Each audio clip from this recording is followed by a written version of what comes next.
নমস্কার বন্ধুরা, আমি তনুশ্রী কুকিং উইথ তনুশ্রীতে আবার চলে এলাম।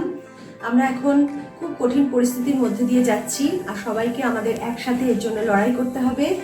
আর তার সাথে আমাদের দেখো শরীরের আমাদের ইমিউনিটি পাওয়ারটাকেও বাড়াতে হবে আর ফুড হ্যাবিটসটাকেও ঠিক রাখতে হবে। আর এই ইমিউনিটি পাওয়ার বাড়ানোর জন্য আমি তোমাদের সাথে একটা কাড়া রেসিপি শেয়ার করবো আজকে, যেটা মধ্যে প্রচুর গুণাগুণ রয়েছে। আর যে জিনিসগুলো দিয়ে আমি তৈরি করেছি তার মধ্যে প্রচুর গুণ রয়েছে। তোমরা এগুলো বাড়িতে হাতের কাছেই পেয়ে যাবে। আর তোমরা এটা বাড়িতে অবশ্যই করে খাবে, দুবেলা যদি না পারো একবেলা অবশ্যই খাবে তোমরা এটা। বাচ্চা এবং বয়স্ক মানুষদের তো দেবেই।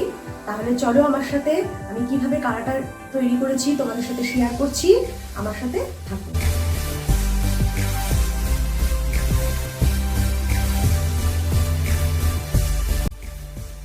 প্রথমে বাটিতে 3 কাপ জল দিয়ে দিচ্ছি।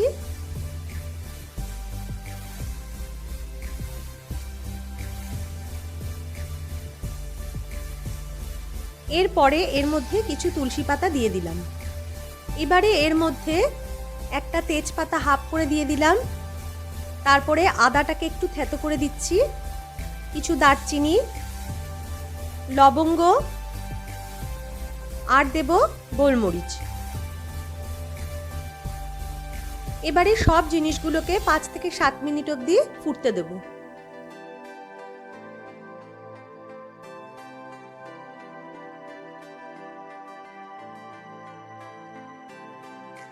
5 থেকে 7 মিনিট ফুটে গেছে, কালারটা এরকম হয়েছে। এবারে আমি কাড়াটাকে নাবিয়ে ছেঁকে কাপের মধ্যে নিয়ে নেব। দেখো কাড়াটা ঠিক এরকম দেখতে হয়েছে, এরকমই কালার আসবে।